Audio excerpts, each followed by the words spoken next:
আসসালামু আলাইকুম। MJ6 math YouTube চ্যানেলের পক্ষ থেকে সকলকে জানাচ্ছি আন্তরিক শুভেচ্ছা ও অভিনন্দন। আজকে কারোর জন্য সুসংবাদ এবং কারোর জন্য দুঃসংবাদ, এমনই একটা খবর নিয়ে আমি আপনাদের মাঝে হাজির হয়েছি। অর্থাৎ সেই খবরটি হলো শিক্ষা প্রতিষ্ঠান বন্ধ বা খোলা নিয়ে।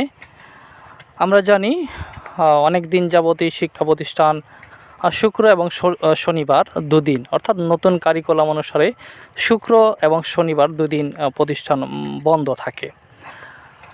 তো এর ব্যতিক্রমী ঘটতে যাচ্ছে, অর্থাৎ এখন থেকে শুক্রবার বন্ধ থাকবে, অর্থাৎ শুধু শুক্রবার বন্ধ থাকবে, আর শনিবার খোলা থাকবে। এমনই সংবাদ দিয়ে একটি প্রজ্ঞাপন জারি হয়েছে।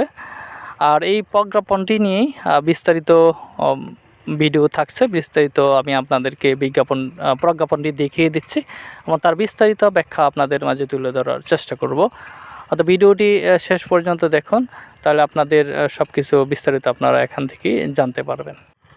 সুপ্রিয় দর্শক মণ্ডলী, তো আপনাদের আমি সরাসরি প্রজ্ঞাপনটি আমি দেখিয়ে দিচ্ছি।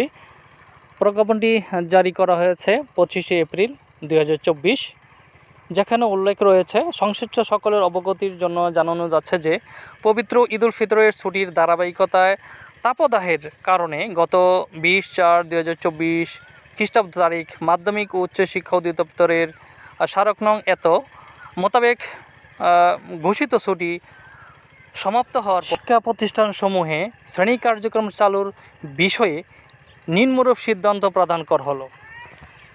যে সিদ্ধান্তগুলো হলো, তার 1 নম্বর হলো, আগামী 28শে এপ্রিল 2024 খ্রিস্টাব্দ তারিখ রোজ রবিবার হতে যথারীতি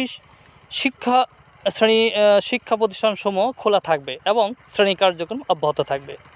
2 নম্বর সিদ্ধান্তটা হলো, তাপদাহ সহনীয় পর্যায়ে না আসা পর্যন্ত অ্যাসেম্বলি বন্ধ থাকবে। 3 নম্বর সিদ্ধান্ত হলো, শ্রেণী কার্যক্রমের যে অংশটুকু শ্রেণীকক্ষের বাহিরে পরিচালিত হয়ে থাকে এবং সূর্যালোর সংস্পর্শে আসতে হয়, সে সকল কার্যক্রম সীমিত থাকবে। 4 নম্বর সিদ্ধান্তটা হলো, তাপদাহ ও অন্যান্য কারণে শ্রেণী কার্যক্রম বন্ধ থাকার ফলে যে শিখন ঘাটতি তৈরি হয়েছে তা পূরণ এবং নতুন শিক্ষাক্রম অনুযায়ী শিখন ফল অর্জনের জন্য পরবর্তী নির্দেশ না দেওয়া পর্যন্ত শনিবারও শ্রেণী কার্যক্রম চলবে। প্রজ্ঞাপনটির 4টি সিদ্ধান্ত গৃহীতের মধ্যে 4 নম্বর যে সিদ্ধান্তটি, এটি শিক্ষার্থী, শিক্ষক, অভিভাবকদের জন্য খুবই গুরুত্বপূর্ণ, যদিও সেটি 4 নম্বরে দেওয়া হয়েছে।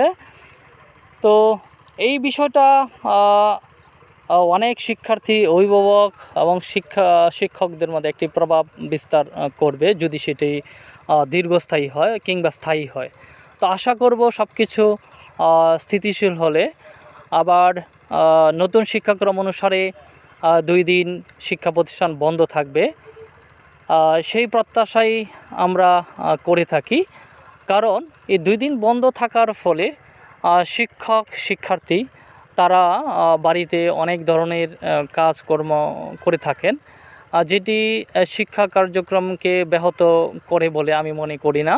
কারণ উন্নত বিশ্বগুলির সাথে তাল মিলেই নতুন শিক্ষাক্রম তৈরি করা হয়েছিল এবং তৈরি করা হয়েছে, এবং সেখানেই শিক্ষা প্রতিষ্ঠান 2 দিন বন্ধ থাকবে, এটি সিদ্ধান্ত।